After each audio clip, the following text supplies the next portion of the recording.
السلام علیکم جی. سمجھ نہیں آتی بات کہاں سے شروع کی جائے. کیا میں اس وقت سے شروع کروں جب بینظیر بھٹو صاحبہ نے حاجی عبدالرزاق یعقوب جو تھے ان کو بلایا اور کہا کہ حسین لوائی کو میں نے مسلم کمرشل بینک لے دیا ہے اور تم نے جو اٹھانا ہے اٹھا لو, اور وہاں سے کئی $100 ملین, کچھ لوگ کہتے ہیں $350 ملین, کچھ لوگ کہتے ہیں $400 ملین جو تھا وہ انہوں نے اٹھا لیا. اور پلاننگ یہ تھی کہ جیسے ہی اگلا اجلاس ہوگا بورڈ کا مسلم کمرشل بینک کا, اس میں یہ لون رائٹ آف کر دیا جائے گا.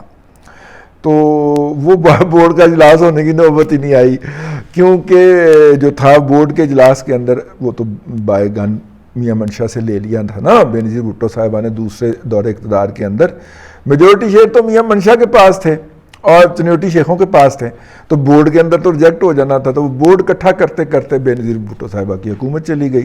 ووٹ اکٹھے کرتے کرتے حکومت نے بھی حالانکہ اپنا وزن جو تھا وہ لوائی صاحب کے پلڑے میں ڈالا, لیکن نہیں کر پائے.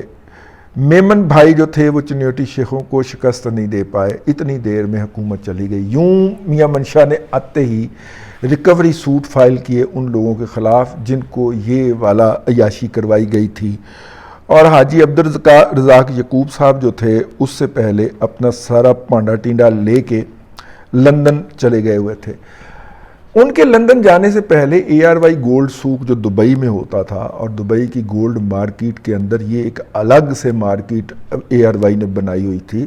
میں وہاں پہ حاضر ہوا اپنے ایک دوست کے ذریعے, اور حاجی صاحب ویز ویری کائنڈ کہ انہوں نے مجھے وقت دیا اور انہوں نے میرے ساتھ دوپہر کا کھانا بھی کھایا, بلکہ مجھے کھانا کھلایا, ٹھیک ہے, اور مجھے انٹرویو بھی عنایت کیا. میں اس وقت بزنس ریکارڈر میں ہوتا تھا.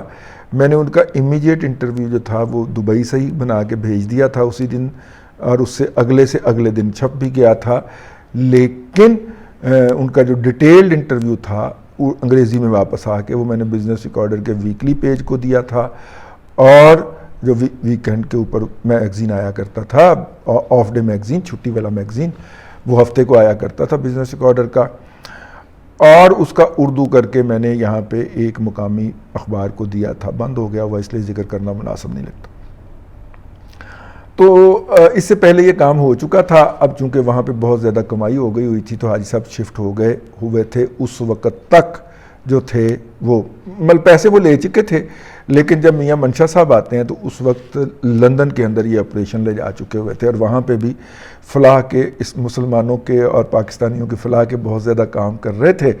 اور وہاں پہ ایک السلام علیکم پاکستان کے نام سے ٹی وی چینل لانچ ہوا تھا, جو کہ پاکستان سے 103 کے ایک 103 نہیں FM 100 کے کوئی صاحب تھے, انہوں نے جا کے اس کو لانچ کیا تھا. اور کنٹینٹ تو وہ ڈیولپ کر لیتے تھے لیکن مارکیٹنگ سے مار کھا رہے تھے, اس لیے سے بکنے لگا تھا. تو حاجی عبدالرزاق یعقوب صاحب نے وہ چینل خرید لیا اور خرید کے اس کو ARY کے نام سے لانچ کر دیا. وہاں پہ ان کو ٹکر گئے شاہد مسعود صاحب, کہانی گیر جو ہیں, تو شاہد مسعود صاحب نے ان کو چغت بنایا. یوں اس کے اوپر کرنٹ افیئر بھی چلنا شروع ہو گیا. وہ کمیونٹی چینل تھا وہاں پہ, اور کمیونٹی چینل کے اوپر آپ کچھ بھی بیٹھ کے کر سکتے ہیں. تو کمیونٹی چینل جو تھا اس کے اوپر حاجی صاحب نے, چونکہ پاکستان میں اس وقت کوئی ڈیجیٹل سیٹلائٹ ٹی وی نہیں تھا, اور سیٹلائٹ ٹی وی جو تھا اس کے وہ انڈیا کے سے, تو ہمارے پاکستانیوں کا بھی دل کرتا تھا کہ ہمارا بھی کوئی سیٹلائٹ ٹی وی ہوئے. تو درمیان میں جب ARY جگمگایا تو پاکستان کے اوپر جو تھا وہ اس کا بہت زیادہ اس کی ریسیپٹیوٹی ہو گئی. تو ان دی مین وائل ماشاءاللہ لگا 99 کا. تو اس دوران اگرچہ یہ جیو وغیرہ جو تھے یہ دبئی سے اپنی نشریات شروع کر چکے ہوئے تھے, کیونکہ پاکستان میں چینل ریلیٹڈ قوانین نہیں تھے, تو ARY نے لندن سے وہ والا جو اپنا چینل تھا اس کو بیم کرنا شروع کیا. اور پھر اب وہاں پہ جا کے میاں منشا, اب یہ سیٹ اپ ہے, یہ ماحول ہے سر, ٹھیک ہے. اب میاں منشا صاحب نے کہا کہ اس کو پاکستان قابو کروں گا تو یہ چینل کی وجہ سے نکل جائے گا دم بچا کے, دبئی میں کروں گا تو وہ کہیں گے ہمارے ہاں تو یہ جرم ہی نہیں ہوا, ٹھیک ہے. تو MCB کی برانچ جو تھی لندن میں, اس کے ذریعے ان کے اوپر مقدمہ کیا گیا. تو مقدمہ لوز کر کے وہاں سے دوڑے سر پہ پاؤں رکھ کے, تو سر پہ پاؤں رکھ کے دوڑ کے آ کے انہوں نے دبئی میں اپنے گولڈ سوق میں پناہ لی.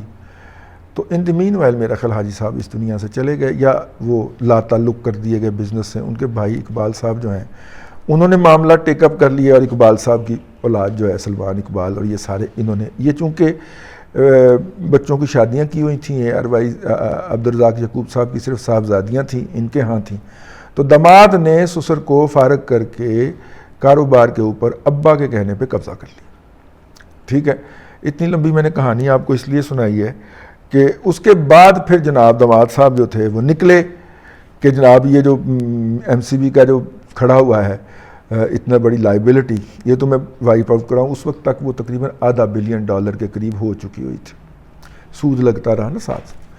تو اس کے بعد جناب انہوں نے جا کے زرداری صاحب کو کہا، تو زرداری صاحب نے کہا کہ وہ میاں منشا چلاک نکلا ہے. انہوں نے جا کے کہا کہ دیکھیں جب بھی آپ کی حکومت آتی ہے آپ یہ بینک چھین کے تو میمنوں کو دے دیا کرتے ہیں، ٹھیک ہے، تو اب بھی آپ کی حکومت آئی ہے تو آپ یہ چھین کے میمنوں کو دیں تو وہ اس کو بیلنس کر لیں گے، یا کم از کم ہمارا یہ $500 بلین تو معاف کروا دیں. میں یہاں پہ فرض کرتا ہوں زرداری صاحب نے سوچا ہوگا کہ میں نے ایم سی بی سے اگر $500 بلین پکڑنا ہے تو میں اپنے لیے کیوں نہ پکڑوں گا، تیرے لیے کیوں پکڑوں گا بدصورت آدمی. ٹھیک ہے، زرداری صاحب نے کہا کہ نہیں ایسا نہیں ہو سکتا. زرداری صاحب نے میری اطلاع کے مطابق چٹا جواب دیتا تو کہ انہوں نے کہا کہ دیکھو ایم سی بی جو ہے اس کے 40% شیئر جو ہیں وہ مے بینک یعنی ملائیشیا کا نیشنل بینک جو ہے وہ خرید چکا ہوا، اور اگر ہم نے اس کے ساتھ کوئی پنگے بازی یا انگلی بازی کرنے کی کوشش کی تو ملائیشیا جس سے ہمارا پام آئل آتا ہے اور دوسرے معاملات ہیں ہمارے وہ کھٹائی میں پڑ جائیں گے، تو میں نے ادھر پنگا نہیں لینا، میں لوائی کو ایک اور ہاسپٹل ایک اور بینک بنا دوں گا. وہ سمٹ بینک پہ بنا دیا، وہ پھر کہانی پھر کس دن سنائیں گے آپ کو.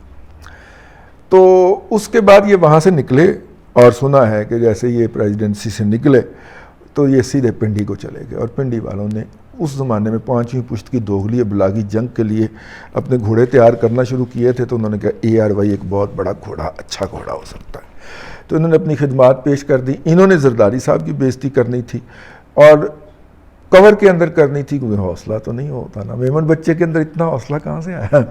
ٹھیک ہے، ہمت بھی نہیں تھی، تو پھر ایک پروٹیکٹیو امبریلا چاہیے تھا، اسٹرانگ امبریلا. تو امبریلا پھر پنڈی والوں نے ہاتھ میں تھمایا کہ ایل ہے جو امبریلا. ٹھیک ہے، وہ مریم تو بدنام ہو گئی نا مارخور والے امبریلے تھے، اصل مارخور والا امبریلا ان کے پاس تھا، تو یہ لے آئے. تو پھر انہوں نے وہ بجائی، وہ ایسی تیسی کی زرداری صاحب کی، زرداری صاحب کو کتیا کیا انہوں نے. اب جناب نواز شریف صاحب کی حکومت آ گئی، تو نواز شریف صاحب کی حکومت آئی تو پھر یہ سلمان اقبال صاحب فائل بغل میں دبائے، اپنے رپورٹر کے ذریعے انہوں نے وقت لیا. تو نواز شریف صاحب نے بھی وہی بات کہی جو زرداری صاحب سے کہی. انہوں نے کہا کہ میں نے آج تک میاں منشا سے اپنے کسی انڈسٹریل امپائر کے لیے کچھ ریکویسٹ نہیں کی، تو میں آپ کے لیے کیسے ریکویسٹ کرتا. تو لہٰذا پہلے زرداری کی چھترول جاری تھی ARY کے اوپر، اب جناب جو تھا وہ ان کی چھترول جاری شروع ہو گئی. امبریلا کا اثر یہ ہوا کہ انٹرنیشنل جو بھی پاکستان کے اندر فرینچائز آیا HBO سے لے کے، ٹھیک ہے، وہ سب کا سب ARY کو عطا ہوا. یہ اس امبریلے کا شاخسانہ تھا. تو کہانی بڑی دلچسپ ہو گئی. اب انہوں نے جناب عمران خان صاحب کی پروموشن تو سب کے اوپر فرض کر دی گئی تھی، ٹھیک ہے نا، جس طرح کہ یہ کوئی آسمانی صحیفہ ہے، لیکن ساتھ میں انہوں نے اپنا بدلہ نواز شریف سے بھی لیا. اور نواز شریف کو بیٹھ کے ان کے اور ان کے کتوروں نے جو باندھے ہوئے ہوتے ہیں سکرین کے اوپر روزانہ، بڈھے کتے بھی باندھے ہوتے ہیں اور جوان کتورے بھی باندھے ہوتے ہیں جو بہو بہو کرتے ہیں روزانہ بیٹھ کے. انہوں نے جرنلزم کی ایسی گھٹیا مثالیں قائم کی کہ ہمیں جرنلسٹ ہونے کے اوپر باقاعدہ شرم نہیں گھن آنا شروع ہو گئی کہ یار میں اپنے بچوں کو بتاؤں گا کہ میں جرنلسٹ تھا، جبکہ جرنلسٹ کا یہ تعارف ہوتا ہے. ٹھیک ہے، تو خیر وہ اس انتہا پہ چلے گئے. نتیجے کے طور کے اوپر عمران خان صاحب برسر اقتدار آئے اور ARY جو تھا وہ 4 سال تک مسلسل پاکستان کا غیر سرکاری مگر سرکاری ٹی وی رہا، اور اس نے رج کے عیاشی کی. اس کو PTV کے سپورٹس کے حقوق دیے گئے، اس کے ایسے ٹی وی چینل کو بھی بزنس دے دیا گیا کہ جس دن بڈنگ ہو رہی تھی اس دن اس کا ٹی وی چینل رجسٹرڈ نہیں تھا، اس کی رجسٹریشن بعد میں ہوتی ہے، بزنس اس کو پہلے دے دیا گیا. ٹھیک ہے، ایسے بھی ان کے ساتھ چمتکار کیے گئے. اب اس ARY کو 2008 سے لے کے 2022 تک پال کے تن کے، ویسے بائی دا وے پچھلے 8 سال سے اس کے کسی ملازم کی تنخواہ کے اندر ایک دھیلے کا اضافہ نہیں ہوا، یہ بھی بات ذہن میں رکھیے گا. لیکن پال پال کے تن کے اتنا زیادہ موٹا کر دیا گیا کہ اب اس گینڈے سے ہلنے کی بھی طاقت نہیں ہے. اور سلمان اقبال کا منہ اس امر کی غمازی کرتا ہے کہ اس نے کتنا کھایا ہوگا. ٹھیک ہوگی. اچھا جی، اس کے بعد جو میں اصل بات آپ کو بتانا چاہ رہا ہوں کہ ان دی مین وائل کیا ہوتا ہے 2000 سے لے کے 2008 تک کے لیے اے آر وائی جو ہے وہ ہر دوسرے تیسرے سال ایک بڑا مالی فراڈ کرتا ہے. کبھی اے آر وائی پراپرٹی دبئی کے نام کے اوپر، کبھی اے آر وائی قربانی کے اوپر، کبھی اے آر وائی جو ہے وہ کیش اینڈ کیری کے نام کے اوپر. انہوں نے ایک فراڈ کیا تھا، انہوں نے ایک ٹرسٹ بنایا تھا خواجہ غریب نواز ٹرسٹ. اب خواجہ غریب نواز ٹرسٹ کا یہ لے کے آئے تھے فرنچائز یا اجازت سرور چشتی صاحب جو کہ وہاں کے متولی ہیں یا جو بھی وہاں پہ ہیں غریب نواز رحمۃ اللہ علیہ کے مزار کے جو ہیں. ایک رپورٹ ہمارے ہاتھ میں لگی تھی 2011-12 سے کے ارد گرد، جس کے اندر یہ بتایا گیا تھا کہ ایم کیو ایم کے وہ لوگ جو کہ بھارت ٹریننگ کے لیے جاتے ہیں ان کو یہ سرور چشتی صاحب ہوسٹ کرتے ہیں. اور سرور چشتی صاحب آپ وہاں پہ جا کے کسی مسلمان خاندان سے، بھلے وہ بریلوی ہی کیوں نہ ہو اور ان کا مرید ہی کیوں نہ ہو، جب آپ ان سے تھوڑا سا قرید دیں گے تو وہ آپ کو بتائیں گے کہ کس طرح کے ان کے انڈین اسٹیبلشمنٹ کے ساتھ ٹچ بٹنا کی جوڑی والے تعلقات ہیں. اور بیسیکلی وہ جو ہوسٹ کر رہے ہوتے تھے وہ انڈین اداروں کے بہاف کے اوپر ان لوگوں کو ہوسٹ کر رہے تھے. یعنی کہ یہ لنچ پن تھے، سرور چشتی لنچ پن تھے راہ کے اور پاکستان سے تربیت کے لیے بھیجے گئے دہشت گردوں کے. یہ میں اس رپورٹ کے کانٹینٹ آپ کو بتا رہا ہوں.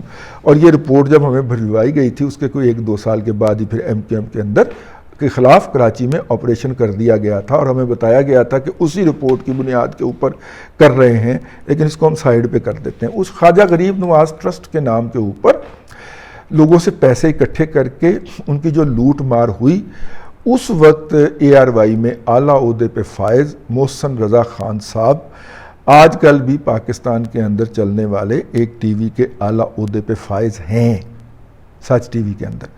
تو وہ آپ کو بتا سکتے ہیں کہ وہ پیسے کس طرح لوٹے گئے، کھائے گئے. چلیں وہ آپ کو دور پڑتے ہوں تو اگر آپ لاہور میں ہیں تو لاہور میں نیو ٹی وی کے سی ای او ہیں مطلب کہ نصر اللہ ملک صاحب. ظاہر ایک میان میں 2 تلواریں رہ سکتی ہیں. پہلے ہم نیو ٹی وی میں تھے تو نصر اللہ ملک صاحب نہیں تھے، تو جیسے ہی نصر اللہ ملک صاحب انٹر ہوئے اس کے کچھ دیر کے بعد ہمیں ٹانگ مار کے نکال دیا گیا. کچھ لوگ اس کا الزام نصر اللہ ملک صاحب پہ دیتے ہیں، حالانکہ وہ تو بڑے معصوم آدمی ہیں، انہوں نے میرا نہیں خیال ایسی کوئی حرکت کی ہو. لیکن نصر اللہ ملک صاحب جو ہیں ان سے پوچھ سکتے ہیں آپ کہ خواجہ غریب نواز ٹرسٹ کے تحت جو پیسے اکٹھے ہوئے تھے، کم از کم پنجاب کے تو بیورو چیف نصر اللہ ملک صاحب ہی تھے نا، تو اس کے ساتھ کیا ہوا تھا یہ آپ پوچھ سکتے ہیں ان سے. میں کچھ نہیں کہہ رہا، میں کچھ کہنے کی ضرورت خیال نہیں کرتا اس کے اوپر. کوئی دوست احباب اگر ان کو جانتے ہوں اور ان سے ملے اور ان کو جا کے بس چھیڑ دیں تو پھر دیکھیں کہ وہ کیسے کیسے انکشافات کرتا ہے. تو پاکستان کے اندر مروج فراڈ جو ہیں وہ پراپرٹی کا ہو، وہ سودا سلف خریدنے کا ہو، وہ سونے کا فراڈ ہو، وہ خیرات لے کے ختم کر دینے کا فراڈ ہو، کوئی فراڈ ایسا نہیں ہے جو اے آر وائی نے اس دوران ٹی وی کے ڈبے کی کور کے پیچھے نہ کیا. ٹھیک ہے، میں فوج کی ایجنٹی جان بوجھ کے نہیں کیا اس کے اندر نا، وہ تو ان سب کو کور کرنے کے لیے کی جاتی ہے نا. تو یہ ہے. اب اس اے آر وائی کو بند کیا گیا ہے کیونکہ اس نے پاک فوج کے اوپر بھی وہ ڈوکی بھونک پڑا ہے اور اس کے فائلز کو اور اس کے جوانوں کو اور اس کے آفیسرز کو کہا گیا ہے کہ وہ اپنی قیادت کے خلاف بغاوت کر دیں. فوج نے اس کا بہت برا منایا ہے اور اے آر وائی کو اس وقت آف کر دیا گیا ہے پاکستان کے اندر کیبلز کے اوپر. جو اس کے عاشقین ہیں اس کو آن لائن دیکھ لیں گے یوٹیوب کے اوپر. لیکن میں اس بات کی شدید مذمت کرتا ہوں جب اتنے بڑے بڑے فراڈ ہوں. بھئی اس کی ٹوٹل ورتھ جو ہے وہ 100 ارب روپیہ تو نہیں ہونے لگی نا، 125 ارب روپیہ. تو اگر صرف ڈگری ایگزیکیوٹ کروا دی جائے میاں منشا کی تو پورے کا پورا اے آر وائی گروپ میاں منشا کے پاس جاتا ہے یار. حکومت کچھ نہ کرے لیکن وہ نہیں کرنا انہوں نے، اور اس کو جناب ایک ایگزیکٹو آرڈر کے ذریعے بھائی جان سلمان اقبال کے خلاف $500 بلین کی ڈگری موجود ہے ایم سی بی کی، اس ڈگری کو ایگزیکیوٹ کروا دیجئے. جہاں پہ وہ جاتا ہے اس کا رپورٹر اور جا کے اگلی تاریخ لے کے آ جاتا ہے، وہ ڈگری ایگزیکیوٹ کروا دیجئے، ٹھیک ہے۔ ایس سی سی پی جو ہے وہ اے آر وائی کا سارا چارج لے کے وہ میاں منشا صاحب کو پیش کر دے گی کہ یہ جناب ان کے اور تو اثاثے ہیں نہیں، یہ آپ اپنے پاس رکھ لیجئے۔ اب 125 ارب روپیہ تو دینے سے رہا نا سلمان اقبال، تو موت پڑ جائے گی، ان کو ہارٹ اٹیک ہو جائے گا۔ تو بہرحال بند کیا گیا ہے۔ بند کرنے کی میں مذمت کرتا ہوں، اور میرا خیال یہ ہے کہ اصل جرائم جو ہیں، جو کہ اس سے بہت زیادہ ہینیس ہے جو انہوں نے کیا ہے، اور جس طرح انہوں نے ملک بیچا ہے، اب ان سرور چشتی صاحب کے ساتھ سمجھ آیا آپ کو لنک؟ مجھے جس بات کے اوپر اریٹیشن ہوتی تھی یا غصہ چڑھتا تھا اور میں حیران ہوتا تھا، اور میں اپنے کئی ولاگ کے اندر کر چکا ہوں، کہ اسٹیبلش راہ کا ایجنٹ، اس کے نام کے اوپر پاکستان میں پیسے اکٹھے ہو رہے ہیں، اور وہ پیسے اکٹھے کرنے والے کی پاک فوج جو ہے وہ سرپرستی کر رہی ہے۔ کیویں ہو سکتا ہے یار؟ نہیں ہو سکتا، یہ نہیں ہو سکتا، یہ نہیں ہونا چاہیے۔ یہ میں اپنے بال نوچا کرتا تھا، ایسے کنوں تھوڑے رہ گئے کہ یار یہ ایکویشن سمجھ نہیں آ سکتی کسی کو یار۔ یا تو پھر پاک فوج ہمارے ساتھ بہت بڑا فراڈ کر رہی ہے اینٹی انڈیا کا، ٹھیک ہے، یا پھر راہ ہمارے ساتھ کوئی فراڈ کر رہی ہے، یہ ہو ہی نہیں سکتا۔ پھر دوبارہ ایکویشن بتا دیتا ہوں، سرور چشتی متولی راہ کا ایجنٹ، اے آر وائی کا یار، اے آر وائی اس کے نام کے اوپر، اس کے بیاض کے اوپر یہاں پہ پیسے اکٹھے کر رہا ہے، اور اے آر وائی کی سرفرست جو ہے وہ آئی ایس پی آر کر رہا ہے۔ یہ نہیں ہو سکتا، یہ نہیں ہو سکتا بھائی، یہ نہیں ہو سکتا۔ یہ میں پٹا کرتا تھا آن سکرین بھی، جب تک ٹی وی پہ چلتا رہا پروگرام، اور اپنے ولاگز کے اندر بھی، اور آج میں پھر اس کی یاد دہانی کرا رہا ہوں۔ اس اے آر وائی کو اس جرم میں بند مت کیا جائے کہ اس نے پاک فوج کے رینکس اینڈ فائل کے اندر جو کیا، اس نے جو باقی فراڈ کر رکھے ہیں اس کے اندر اس کو بند کیا جائے، اور سلمان اقبال کو اور ان کے والد صاحب کو ٹکا جائے۔ اب تک کے لیے اتنا ہی جی، اگلے ولاگ میں پھر آپ سے ملاقات ہوتی ہے۔ اللہ تبارک و تعالیٰ آپ کو آسانیاں عطا کرے، اور آسانیاں خلق خدا میں تقسیم کرنے کی توفیق عطا کرے۔